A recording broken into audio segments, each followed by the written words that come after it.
Well, hello, wonderful educators. Welcome back to Oasis for Teachers, where we help educators overcome burnout by becoming whole. Body, mind, spirit, finances, and relationships. Today, I'm sharing 5 real things that I had to stop doing to finally lose the weight. This isn't about fads or pressure or crash diets. It's about internal shifts that help me to show up for my health in a sustainable way. So let's talk about it.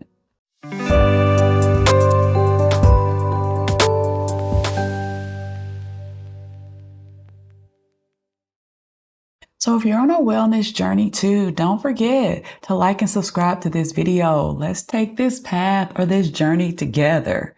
If you want more resources on how to overcome burnout, go to oasisedservices.com. So if you're new to this channel, again, welcome to Oasis for Teachers.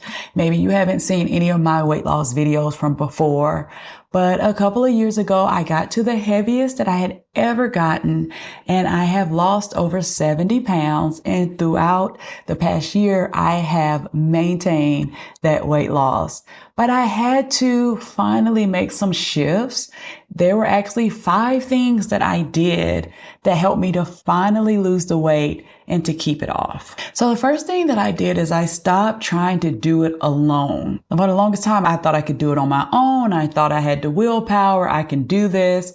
But guess what? Especially when I got into my 40s, it was so much more challenging to lose weight and to take care of myself that I needed to bring in some help. So the first thing that I did is I hired a wellness coach, and she was a special type of wellness coach. Shout out to Coach Angie B. I'll put the link to her website in the description below, but she helped me in multiple areas of my life. She is a holistic wellness coach, and she's all about becoming whole in your physical body, in your mental health, as well as spiritually. And so she helped me get into yoga and exercise and meditation and just being more intentional with my spiritual life. And she even helped me to start my Oasis business. So man, she's incredible. Check her out. But that was one of my first steps in my health and wellness journey. And then also I decided to seek the professional help of my doctor.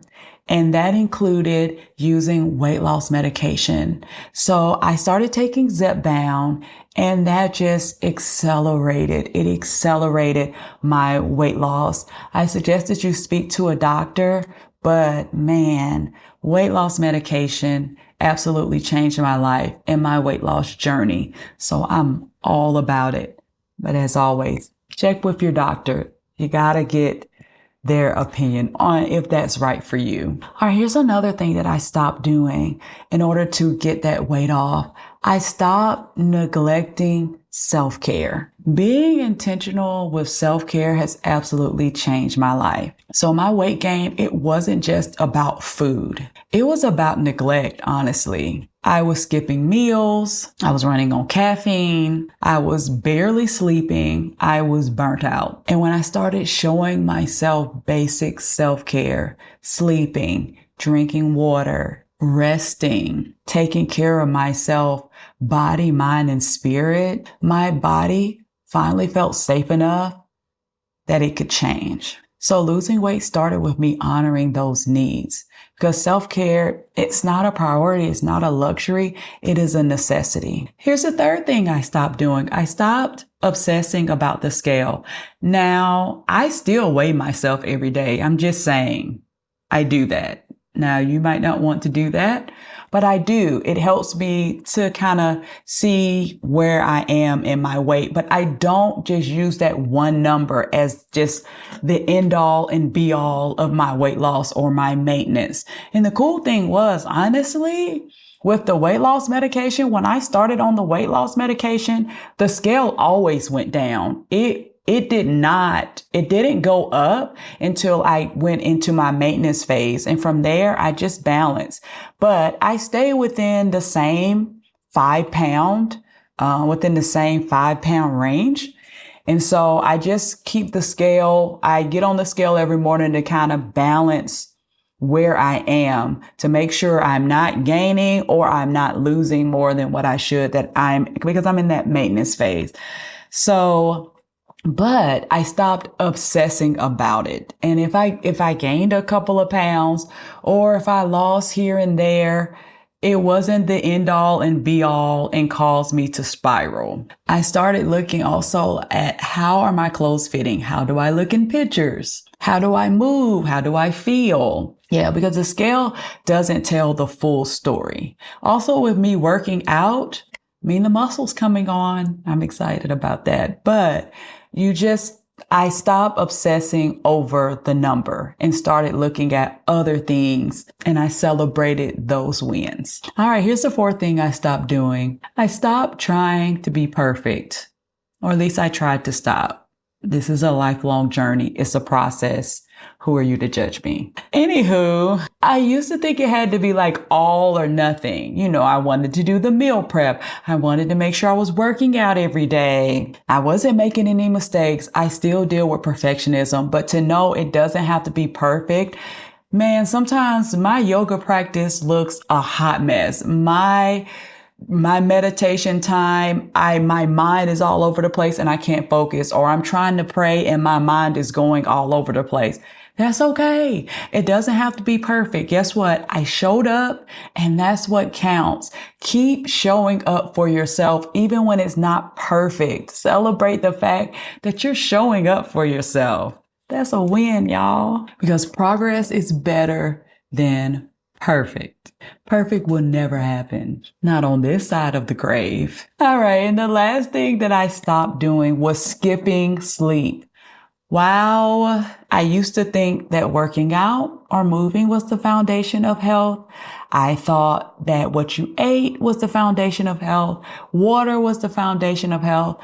I did not know that the foundation, the most important thing, the thing that you need to work on the most is making sure that you are getting your proper rest. The body needs at least 7 to 9 hours of rest each night. It is great if you can go to bed around the same time and get up around the same time. I know that's challenging over the summer, but still try to get those hours in. And research has shown that if you neglect your sleep during the week, it's not like you can make up for it on the weekend, or we can make up for it over the summers.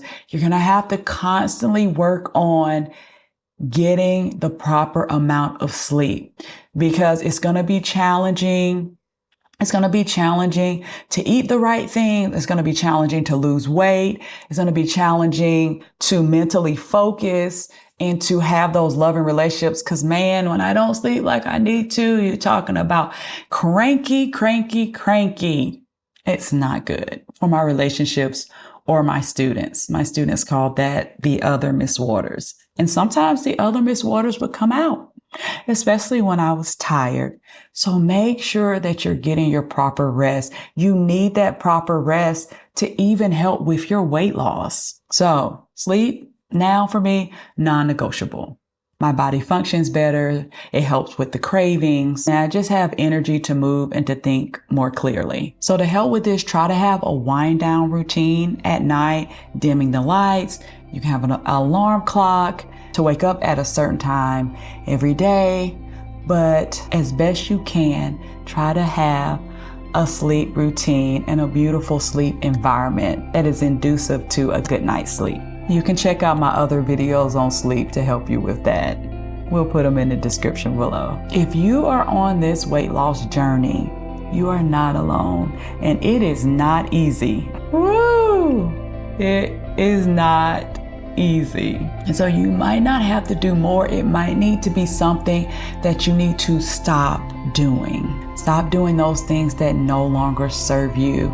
So comment below, what's maybe something you need to let go of to move forward in your weight loss journey? And if you want more real talk on a wellness for educators, how to become the whole educator and to overcome burnout, don't forget to subscribe to this channel. There's so much greatness in you. Go forth and be great. I'll see you next time in the Oasis.